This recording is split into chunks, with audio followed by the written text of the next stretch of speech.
السلام علیکم ورحمۃ اللہ وبرکاتہ۔ اللہ تعالیٰ نے اور رسول اللہ صلی اللہ علیہ وسلم نے اہل اسلام کو، اہل ایمان کو اپنے اموال میں سے، اپنے مالوں میں سے صرف 2.5% زکوٰۃ نکالنے کا حکم دیا ہے، جو کہ بہت ہی معمولی ہے۔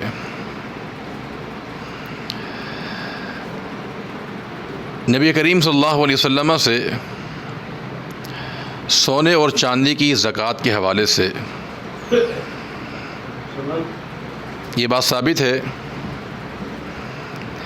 کہ اگر کسی شخص کے پاس سونا ہو یا چاندی ہو تو اسے کتنی زکوٰۃ نکالنی چاہیے۔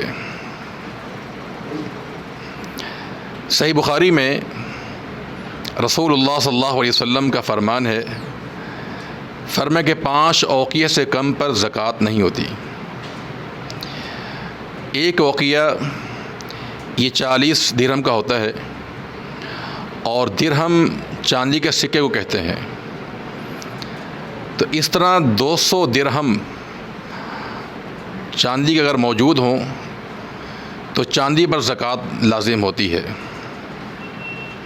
زکوٰۃ کے سونے کے حوالے سے سنن ابن ماجہ میں رسول اللہ صلی اللہ علیہ وسلم کا فرمان ہے، علی رضی اللہ تعالی عنہ بیان کرتے ہیں کہ رسول اللہ صلی اللہ علیہ وسلم 20 دینار پر آدھا دینار اور 40 دینار پر مکمل دینار زکوٰۃ وصول کیا کرتے تھے۔ یہ پرانے دور کا نصاب ہے، 20 دینار، یہ 200 درہم۔ موجودہ دور میں اگر زکوٰۃ نکالنی ہو سونے کی یا چاندی کی تو وہ اس طرح کہ اگر کسی شخص کے پاس 7.5 تولہ سونا موجود ہو، چونکہ 20 دینار کا یہی نصاب بنتا تھا، 7.5 تولہ سونا، اور اگر چاندی کسی کے پاس 200 درہم ہو، یعنی 52.5 تولہ چاندی۔ اگر آپ نے تولہ یا ماشے کے حساب سے سمجھنا ہو تو چاندی 52.5 تولہ اور سونا 7.5 تولہ، اور اگر گرام کے لحاظ سے سمجھنا ہو تو 594 یا 95 گرام چاندی ہو اور 85 گرام اگر سونا ہو تو ایسے شخص پر زکوٰۃ فرض ہو جاتی ہے۔ اس نے 7.5 تولہ میں سے 2.5% اس نے زکوٰۃ نکالنی ہے، اور چاندی کا بھی یہی نصاب اسلام نے بیان کیا ہے۔ لیکن شرط یہ ہے کہ اس پہ سال گزر چکا ہوا ہو اور نصاب کو پہنچتا ہو۔ اب سوال یہاں یہ پیدا ہوتا ہے کہ کسی شخص کے پاس سونا یا چاندی تو نہیں ہے، نقدی رقم موجود ہے، کرنسی موجود ہے، کاغذی،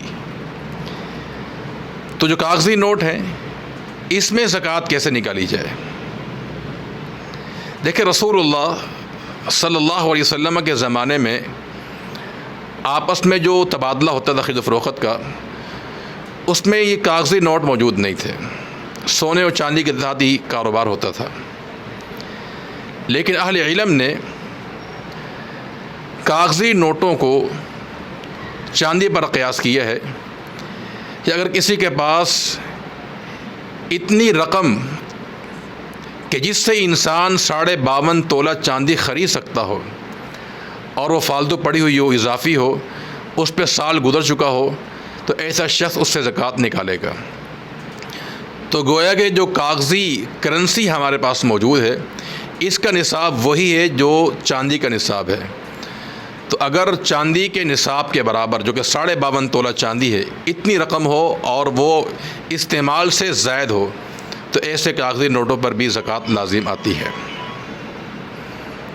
اور یہاں یہ بات بھی یاد رہے کہ سونے یا چاندی پہ جو زکوٰۃ ہے، خواہ وہ سونا یا چاندی ڈھیلے کے شکل میں ہو یا وہ زیورات کی شکل میں ہو، دونوں صورت میں اس پہ زکوٰۃ لازم آتی ہے، وہ ڈھیلے کی شکل میں ہو یا زیورات کی شکل میں ہو۔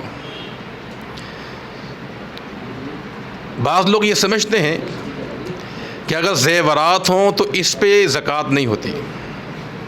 یہ بات صحیح نہیں ہے.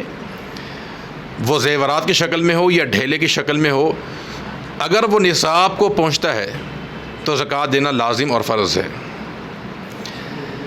نبی کریم صلی اللہ علیہ وسلم سے یہ بات ثابت ہے کہ آپ کے زمانے میں ایک خاتون اللہ کے پیغمبر کے پاس آئی اور اس کے ہمراہ اس کی بیٹی بھی تھی، اور اس کے ہاتھ میں 2 سونے کے کنگن تھے جو اس نے پہنے ہوئے تھے. تو رسول اللہ صلی اللہ علیہ وسلم نے اس خاتون سے سوال کیا کہ کیا تم اس کی زکوٰۃ ادا کرتی ہو؟ اس نے کہا کہ نہیں. فرمایا کیا تم چاہتی ہو کہ تمہیں ان کنگنوں کے بدلے جہنم کے 2 کنگن پہنایا جائیں؟ فرمایا اس کی تم زکوٰۃ ادا کرو. اس حدیث سے بات معلوم ہوتی کہ اگر زیور بھی ہو اور استعمال بھی ہو رہا ہو تب بھی اس سے زکوٰۃ ادا کرنا ضروری ہے. یہ ابو داؤد کی روایت ہے. اور ایک اور روایت مستدرک حاکم میں ام سلمہ رضی اللہ تعالی عنہا نے اللہ کے پیغمبر سے پوچھا تھا، ان کے پاس کچھ زیور تھا جو وہ پہنا کرتی تھی. سوال کیا اللہ کے پیغمبر سے کہ اللہ کے پیغمبر کہ میرے پاس جو یہ سونا ہے کیا یہ کنز تو نہیں ہے؟ یعنی وہ مال تو نہیں جس کی قرآن نے دھمکی دی ہے کہ جو لوگ اپنے مال کو جمع کرتے ہیں سونے کی شکل میں، چاندی کی شکل میں، انہیں قیامت کا عذاب دیا جائے. کہ یہ کنز تو نہیں ہے؟ فرمایا کیا تم اس کی زکوٰۃ ادا کرتی ہو؟ قالت نعم، کہا کہ ہاں ادا کرتی ہوں. فرمایا پھر یہ کنز نہیں ہے. جس مال کی زکوٰۃ ادا کر دی جائے وہ مال کنز شمار نہیں ہوتا ہے، یعنی اس پر وعید نہیں ہے. اور قرآن مجید میں اللہ تعالیٰ نے ان لوگوں کو دھمکی دی ہے، وعید سنائی ہے. فرمایا کہ والذین یکنزون الذهب والفضة ولا ينفقونها فی سبیل اللہ فبشرهم بعذاب علیم. کہ جو لوگ سونے اور چاندی کو جمع کرتے ہیں اور اس کی زکوٰۃ نہیں نکالتے، ان کے لیے دردناک عذاب کی بشارت ہے. یوم یحمى علیہا فی نار جہنم فتقوی بها جباہہم وجنوبہم. کہ قیامت کے روز ان کی سونے چاندی کو آگ میں دھکایا جائے گا، گرم کیا جائے گا. تو قرآن اور حدیث کی دلائل سے یہ بات معلوم ہوتی ہے کہ سونا اور چاندی مطلقاً ہے، خواہ وہ ڈھیلے کی شکل میں ہو، زیورات کی شکل میں ہو، وہ استعمال میں ہو یا گھر میں رکھا ہوا ہو، ہر صورت میں سونے اور چاندی پر زکوٰۃ لازم آتی ہے. اور یہاں یہ بات بھی یاد رہے کہ اگر کسی سونے میں چاندی میں ملاوٹ ہے تو یہ ملاوٹ نکالنے کے بعد خالص سونے اور چاندی پر زکوٰۃ لازم آئے گی. اگر اس میں اور بھی کوئی چیز شامل کی گئی ہے تو اس کو پہلے الگ کیا جائے گا.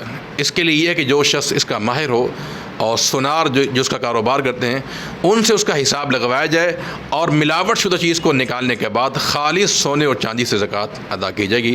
اللہ تعالی ہم سب کو سمجھنے کی توفیق عطا فرما دے. السلام علیکم ورحمۃ اللہ.